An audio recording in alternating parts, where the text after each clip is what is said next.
Naomi Smith was born on March the 4th, 1980 in Coventry, England, to parents Brian and Catherine on the Bretts Hall estate in Nuneaton, Warwickshire. She would grow up to attend Harts Hill School and was described as being your average normal teenage girl.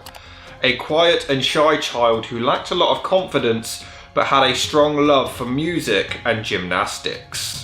It was on September the 14th, 1995 when Naomi spent some time with her best friend Emma Jones at the rehearsals of their local marching band, where Emma played the xylophone, before Smith was dropped off outside her home and was seen entering her house.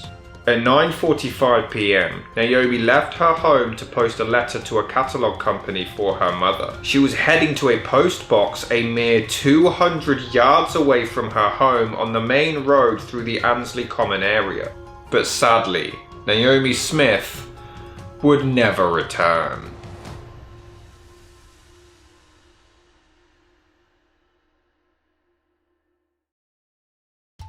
A local motorist would later claim to have spotted Naomi standing nearby the postbox, as if she was waiting for somebody. Subsequently, a young girl who lived nearby close to the postbox also claimed to have actually seen Naomi post the letter and then walk away a short distance, before pausing and turning back. She then claimed that Naomi walked past the postbox and paused at the entrance of an alleyway before walking down it and vanishing from view.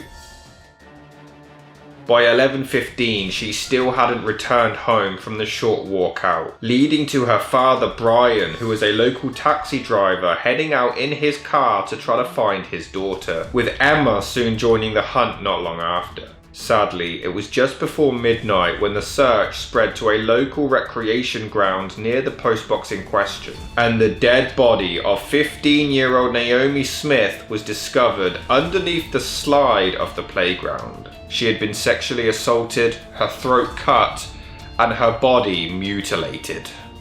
This park was in the direction of the alleyway where Naomi was supposedly spotted heading down, and although it is possible for her to have reached her home this way, it would have been unlikely that she would have taken this particular route. The following day, 30 police officers searched the entirety of the recreation ground, made even more difficult by the extremely poor weather, but they were unable to find any kind of evidence whatsoever to indicate what actually happened that night and who was responsible. Police officers visited every single door in the area, taking witness statements, but it seemed hopeless. Detective Superintendent Tony Bayliss was so desperate to solve this case that news cameras were allowed inside the incident room and to even follow detectives along during the investigation, urging members of the public to come forward if they had any noteworthy information to aid the case. It was on September the 16th when they held a press conference to try to gain more information, which is when it was revealed that 3 or 4 youths were spotted in the area between 10 and 11 o'clock on the night of the murder. Officers urged for them to come forward, even offering a £10,000 reward for any information that may lead to a conviction. During this, Naomi's parents, best friend, and her half-brother David also took out personal appeals to try to help the investigation. And on the 17th, more details regarding Naomi's injuries were revealed to the public, assuming that someone may be trying to protect the murderer, urging them to come forward. Quote, "I believe that it is right and proper to reveal the extent of Naomi's injuries, so that those who may have mixed loyalties about whether to come forward with information do so." End quote. Her lower body had been mutilated, and there was a bite mark on her left breast, which contained vital saliva, which could be used to build a DNA profile, which they announced was in the process of being completed on the 18th. A cyclist soon came forward to claim to have spotted a man running away from the alleyway on the night of the murder, describing him as being between the ages of 20 and 25, with an athletic build and short blonde hair which looked bleached and spiky on the top.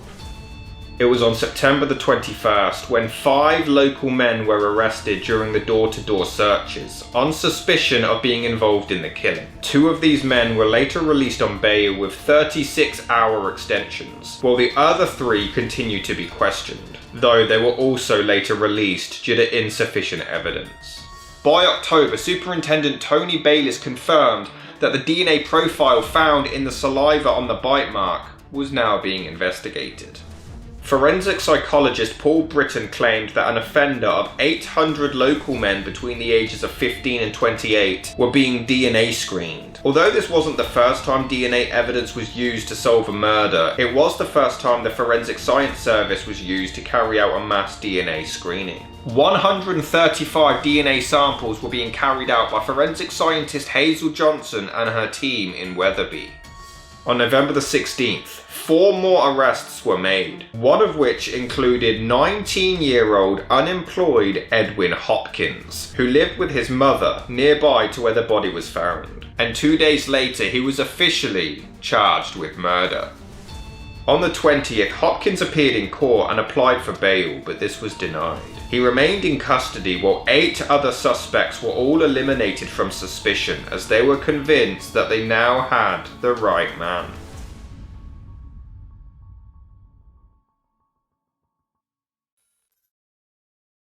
On November the 21st, 1995, a memorial event was held in the recreation ground where locals gathered and family and friends read touching tributes surrounding the memories of Naomi Smith. Her funeral took place on December the 18th at the Chapel End Methodist Church in Nuneaton.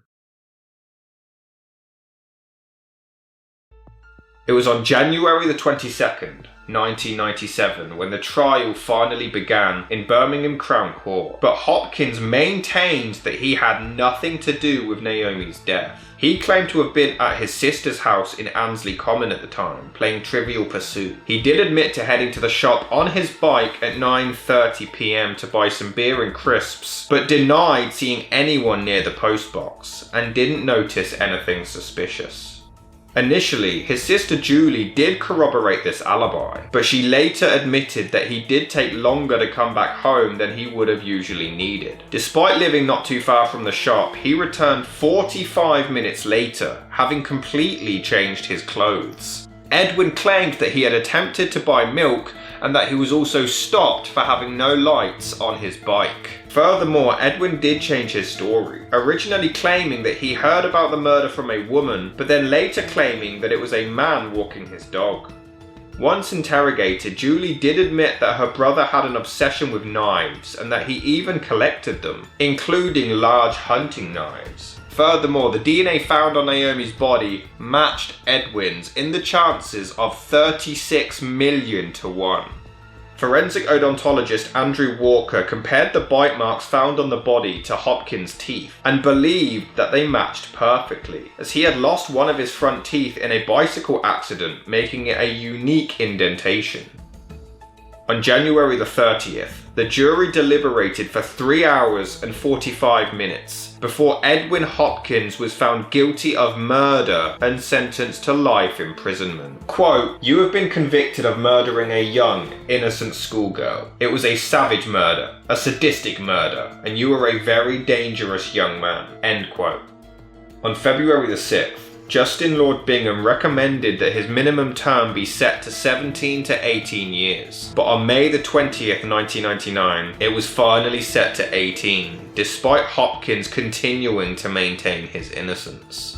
Naomi's mother Catherine stated, quote, "Naomi was our only daughter. She died a child at the hands of Hopkins, who was possessed by evil. Before she died, her body was mutilated in a grotesque manner. Edwin Hopkins is alive and he has a future. We do not call this justice. We are advocates of capital punishment. We were before Naomi died and are even more so now. Not because of retribution or revenge, but because one day Edwin Hopkins will be released into the community." End quote.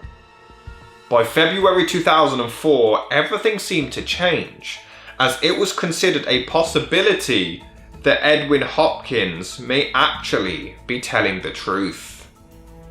33-year-old Andrew Dexter was convicted of torturing his girlfriend Sharon Franklin with a blowtorch before murdering her, and this took place not far from where Naomi Smith was killed. During the initial investigation, Dexter was actually questioned, but later released, though the police refused to reopen the case to investigate further, as they were so convinced that they had arrested the right man. By 2010, Hopkins' solicitor requested that his minimum term be reviewed, but this was denied, though he wasn't released in 2013 as planned. Supposedly, by Hopkins' claims, because he continued to maintain innocence and was refusing to admit guilt.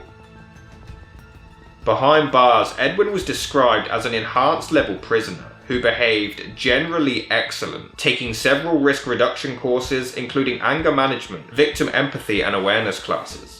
However, the court was adamant that in order for him to be completely rehabilitated, he would need to admit guilt, which he was still refusing to do. It was in 2021 when he was instead moved into an open prison, before finally being released in December 2 years later. However, just 23 days after finally gaining freedom, Edwin Hopkins was returned to prison after breaking one of the unknown strict conditions that were put into place regarding his release. Conditions that allegedly included not returning to Nuneaton and not engaging with children. So while Edwin Hopkins continues to sit in prison, the question remains, was he actually guilty?